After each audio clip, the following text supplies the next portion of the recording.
Welcome to our channel law कक्षा student. आज हम डिस्कस करेंगे राइट्स ऑफ श्योरिटी। देखिए कॉन्ट्रैक्ट 2 के लिए मैंने सेपरेट प्लेलिस्ट बनाई है, वीडियोस अपलोड हो रही हैं, जाके चेक करिए प्रॉपर्ली सीक्वेंस वाइज आपको सारी वीडियोस मिलेंगी। Come to the topic, rights of surety. देखिए श्योरिटी आपको समझ आ चुका था बट मैं एक और बार एक्सप्लेन कर रहा हूँ। जैसे किसी भी पर्सन ने लोन लिया तो उसके बिहाफ पे आपने श्योरिटी दे दी। अगर वो पर्सन आपका लोन नहीं दे पा रहा है तो मैं दूंगा। यहाँ एक लोन की बात ही नहीं हो रही, किसी भी चीज़ के बारे में। यहाँ 3 पार्टीज इन्वॉल्व होती है किसमें, कॉन्ट्रैक्ट ऑफ गारंटी में। कौन? Principal debtor, creditor, surety. Principal debtor कौन होता है? बिल्कुल सही, जो लोन लेता है। क्रेडिटर कौन होता है? जो लोन प्रोवाइड करता है। एंड श्योरिटी क्या होता है कि अगर इस पर्सन ने डिफॉल्ट करा, अगर इस पर्सन ने आपके 10,000 रुपये नहीं दिए तो इसके बिहाफ पे मैं आपको पे करूंगा, मतलब इसका गारंटर मैं बन जाता हूँ। ठीक है, अब राइट्स क्या है श्योरिटी के? अगर वो गारंटी दे रहा है तो उसके कुछ राइट्स भी तो होंगे कि अगर वो बी पर्सन मतलब प्रिंसिपल डेटर के बिहाफ पे गारंटी दे रहा है तो उसके राइट्स भी तो कि हाँ मैं ये कर सकता हूं। तो उसी के बारे में हम डिस्कस करते हैं।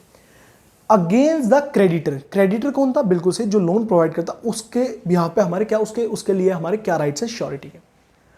Right to all securities. देखिए क्या होता है, प्रिंसिपल डेटर अगर लोन ले रहा है तो वो कुछ श्योरिटी लाइक प्रॉपर्टी या कोई भी बाइक गिरवी या कुछ भी चीज़ गिरवी रखता है तो उस पर भी जो उसकी सिक्योरिटीज़ है उस पर किसका राइट हो जाएगा? श्योरिटी का। अगर प्रिंसिपल डेटर पैसे नहीं चुका पाया और श्योरिटी ने उसके बिहाफ पे चुकाए हैं तो जो उसकी सिक्योरिटी जो गिरवी रखी हुई चीज़ थी उस पर किसका राइट हो जाएगा?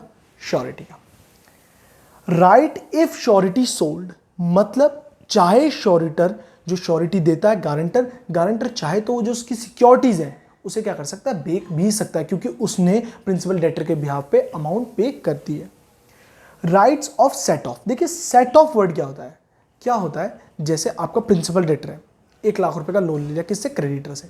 उसने 80,000 रुपए पे कर दिए, 20,000 पे नहीं करे तो आप उस ये कोई है कि आप श्योरिटी आपने ले रखी है तो आप 1 लाख दोबारा पे करोगे? नहीं, आप एडजस्ट कर लोगे। इन द सिंपल वर्ड जो सेट ऑफ का मतलब होता है एडजस्टमेंट, आप उसे एडजस्ट कर लोगे कि 80,000 वो दे चुका हमारा प्रिंसिपल डेटर, 20,000 हमने दे दिए। या जैसे आपने सिक्योरिटी, जो प्रिंसिपल डेटर ने सिक्योरिटी रख रखी है उसकी वैल्यू 70,000 है तो आप कहते हो देखो वैल्यू प्रिंसिपल सिक्योरिटी की वैल्यू 70,000 हो गई, चुकाने कितने थे? 1 लाख, तो 30,000 और ले लो। तो आप एडजस्टमेंट कर लोगे किसके साथ? क्रेडिटर के साथ। कौन कर लेगा? श्योरिटी कर लेगा। ठीक है, अब श्योरिटी के राइट डेटर क्या, मतलब डेटर के लिए क्या, अगेंस्ट द डेटर क्या है हमारे श्योरिटी के राइट? डेटर कौन हो गया? प्रिंसिपल डेटर जो लोन लेता है। Right of subrogation. देखिए सब्रोगेशन यहां वर्ड क्यों यूज किया है? डेटर ने किससे पैसा लिया? क्रेडिटर से। गारंटर कौन था? श्योरिटी। तो क्या होता है, जब डेटर फॉल्ट करता है तो क्रेडिटर को कौन पे करता है? श्योरिटी ने पे कर दिया पैसा। तो अब श्योरिटी कहां आ जाता है? क्रेडिटर के लिए। क्रेडिटर की जगह में आ जाता है श्योरिटी। तो फिर डेटर से पैसे लेने के लिए कौन होते हैं? कौन लेता है? हमारा श्योरिटी लेता है। जो क्रेडिटर के राइट्स थे, जैसे उसकी सिक्योरिटी पे या उससे पैसे लेने के राइट जो क्रेडिटर के थे, जब श्योरिटी ने प्रिंसिपल डेटर के डिफॉल्ट पे पैसा पे कर दिया तो वो उस श्योरिटी क्या आता है? क्रेडिटर की पोजीशन पे आ जाता है। तो राइट ऑफ सब्रोगेशन में यही होता है। अब उसकी सिक्योरिटीज पे अब वो क्रेडिटर की पोजीशन में आ गया, अब वो डेटर से चार्ज कर सकता है। क्यों? क्योंकि उसने डेटर के बिहाफ पे आगे पैसे दिए हैं। Right to indemnity. देखिए इंडेमनिटी क्या होता है, जैसे आपने पहले आपने कॉन्ट्रैक्ट ऑफ इंडेमनिटी पढ़ा था, वहाँ एक पर्सन दूसरे पर्सन के लॉस को सेव करता है ना, कि थर्ड पार्टी के कारण लॉस हुआ है तो उसे सेव कर रहा है। ठीक है, तो यहाँ भी कॉन्ट्रैक्ट ऑफ इंडेमनिटी अप्लाई हो रहा है कि राइट टू इंडेमनिटी, श्योरिटी अपने पैसे मांग सकता है किससे? प्रिंसिपल डेटर से। क्यों? उसने श्योरिटी दी थी उसकी और उसके डिफॉल्ट पे क्या करा? पेमेंट कर दी। अब अगेंस्ट द को सिक्योरिटीज। अब श्योरिटी में ऐसा क्या होता है कि श्योरिटी सिर्फ एक पर्सन नहीं हो सकता। जैसे हमने 1 लाख रुपए लिए किसी पर्सन से, मैंने 1 लाख रुपए दिए, तो मेरी जो गारंटर है वो 2 भी हो सकते हैं, 4 भी हो सकते हैं, तो उनकी भी तो लाइबिलिटी होगी, सिर्फ एक पर्सन की कोई होगी। तो जो को सिक्योरिटीज होते हैं उनकी क्या होते हैं? Right to equal contribute. अगर जनरली देखा जाए तो जैसे मैंने 1 लाख का डिफॉल्ट करा तो जो 2 श्योरिटी थे वो दोनों श्योरिटी 50,000 पे करेंगे। किसे? बिल्कुल से क्रेडिटर को। सेकेंड, लाइबिलिटी ऑफ को securities bound in the different sums. Means कि जैसे किसी ने कहा जी भाई मैं तो 7 और 3 के रेशियो में है, जैसे मैंने 1 लाख लिया था तो एक ने कहा मैं तो सिर्फ 70% दूंगा, मैं सिर्फ 30% दूंगा। वो पहले ही डिफाइंड हो गया कि किस पर्सन ने मेरे बिहाफ पे कितनी श्योरिटी दी है क्रेडिटर को। तो वो क्या करेंगे? वो अपने रेशियो के हिसाब से पेमेंट कर देंगे किसे? क्रेडिटर को। होपफुली आपको राइट्स ऑफ श्योरिटी क्लियर हुआ। Come to the next slide. Charge of surety. हमारा श्योरिटी कब कब डिस्चार्ज हो जाता है अपनी लाइबिलिटी से, वो किस सेक्शन में और कहां से लेके कौन से सेक्शन तक बताया गया है। सेक्शन 130 से लेके सेक्शन 141 तक बताया गया है कि हमारा श्योरिटी अपनी लाइबिलिटी से कब कब डिस्चार्ज हो जाता है। First point, death of surety. अगर प्रिंसिपल डेटर ने कोई डिफॉल्ट कब डेथ होने से पहले किया तो श्योरिटी लाइबल होगा और श्योरिटी की प्रॉपर्टी से वो हक लिया जाएगा। अगर प्रिंसिपल डेटर ने कब करा, डिफॉल्ट करा श्योरिटी की डेथ के बाद, तो श्योरिटी मरने के बाद लाइबल नहीं है, ना उसकी प्रॉपर्टी में किसी भी हक है, क्रेडिटर नहीं ले सकता उसकी प्रॉपर्टी से, कोई भी हक नहीं रहेगा श्योरिटी का, वो अपनी लाइबिलिटी से क्या हो जाएगा, डिस्चार्ज हो जाएगा। कब, जब श्योरिटी मर जाए और principal debtor after death of surety default करे। आफ्टर डेथ ऑफ श्योरिटी के बाद में क्यों बोल रहा हूं कि डिफॉल्ट, अगर डिफॉल्ट मरने से पहले हो गया श्योरिटी के तो उसकी प्रॉपर्टी से वो पैसा लिया जाएगा। कौन लेगा, क्रेडिटर। एग्जांपल के थ्रू समझते हैं, मैं श्योरिटी था बी पर्सन का, दोनों केस समझेंगे, डेथ से पहले डिफॉल्ट, डेथ के बाद डिफॉल्ट। अगर मेरी डेथ होने से पहले बी पर्सन ने डिफॉल्ट कर दिया और मैं मर गया रात में, डिफॉल्ट पहले हो गया तो मेरी प्रॉपर्टी से, जैसे 1 लाख का डिफॉल्ट है तो वो मेरी प्रॉपर्टी से 1 लाख रुपए लिए जाएंगे।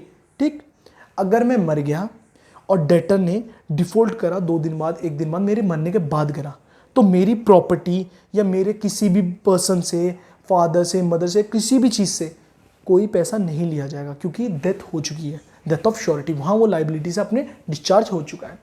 Notice of revocation as regard future transaction in the case of continue guarantee. देखिए कंटिन्यू गारंटी क्या होता है, थोड़ा सा बता रहा हूँ। जैसे आपने सुना हो बचपन में आपके पापा क्या कहते थे, लाला जी की दुकान से चीज़ ले ले, जो भी खाता होगा आप इससे पैसे मत लेना, मैं दूंगा आपको पैसे। तो वहाँ गारंटर कौन हो जाता था, मतलब फादर, कि अगर इससे जो भी ट्रांजेक्शन है डेली, वहाँ ट्रांजेक्शन कैसे होती थी, डेली, आज 5 रुपये का चिप्स, कल 10 रुपये की चॉकलेट, तो कंटिन्यू ट्रांजेक्शन होती थी। और उसके बाद कौन उसका पे करता था, मैं पे करता था, मतलब फादर पे करते थे, हमारे फादर पे करते थे कि हाँ अब लाला जी का महीना हो गया, अब लाला जी का हिसाब करो। तो वो गारंटीज क्या होगी, कंटिन्यू गारंटी। आज 5 की चिप्स की गारंटी होगी, कल 10 रुपये की चॉकलेट की गारंटी होगी, तो वो सारी हमारी गारंटी क्या होगी, कंटिन्यू गारंटी होगी। तो इसमें रिवोकेशन का नोटिस, मतलब लाला जी अगर मेरा बच्चा आए तो अब उसे कोई चॉकलेट मत देना मेरे बिना परमिशन के, मतलब अब से इसे कोई भी कुछ भी बाहर का लाने का, मतलब इसे कुछ भी सामान मत देना, नहीं तो मैं पैसे आपके नहीं दूंगा। तो वहां क्या हो गया, हमने नोटिस दे दिया रिवोकेशन का कि अब मैं इसकी श्योरिटी नहीं ले रहा। किस चीज में, कंटिन्यू गारंटी में, लगातार गारंटीज में मैं इसकी कोई श्योरिटी नहीं ले रहा। ठीक है, होपफुली क्लियर हुआ। देखो एग्जांपल्स में आपकी लाइफ से रिलेटेड इसलिए बताता हूं जिससे आपको जल्दी समझ आए।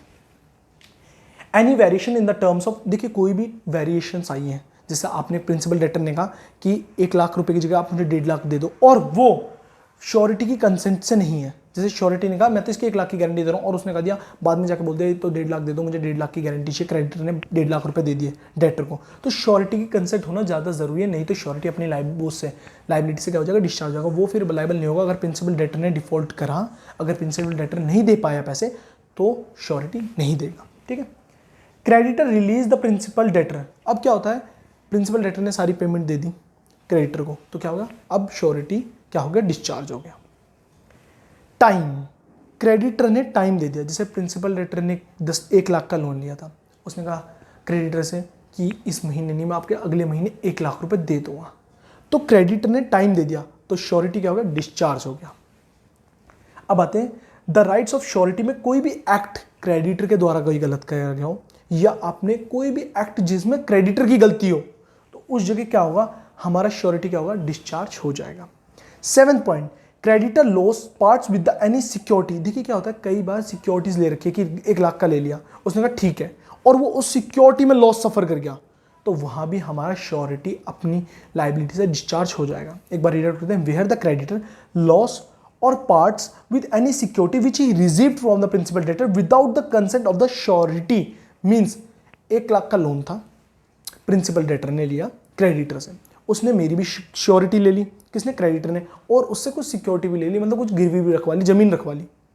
ठीक है, और वो जमीन मुझे नहीं पता कि वो जमीन रखी हुई है, तो अगर वो सिक्योरिटी जो रखी हुई है क्रेडिटर के पास, उसमें वो लॉस सफर करता है कि हाँ इस पर्सन ने 1 लाख का लोन लिया, नहीं दिया, तो इसने उसकी प्रॉपर्टी बेच दी, 70,000 की बिकी, तो 30,000 रुपए, मैं लाइबल नहीं होऊंगा फिर, क्योंकि मुझे तो पता ही नहीं था कोई सिक्योरिटीज भी जमा है। होपफुली आपको सारे डिस्चार्ज ऑफ सिक्योरिटी क्लियर हो। अगर कोई डाउट्स हैं तो मुझे मेरे इंस्टाग्राम अकाउंट शुभम डोभाल.22 में DM कर सकते हैं। मेरा लॉ कक्षा का ग्रुप है टेलीग्राम पे, वहाँ जाके ज्वाइन करिए। कोई भी क्वेरीज हो, हम लॉ कक्षा में डेली इवनिंग में क्विज भी डालते हैं कि आप जैसे जो जुडिशरी एस्पिरेंट्स रहते हैं उनके लिए क्विज भी अपलोड होती रहती है। तो होपफुली मेरी वीडियोज़ आपको अच्छी लगे, लाइक करें, सब्सक्राइब करें। Thank you.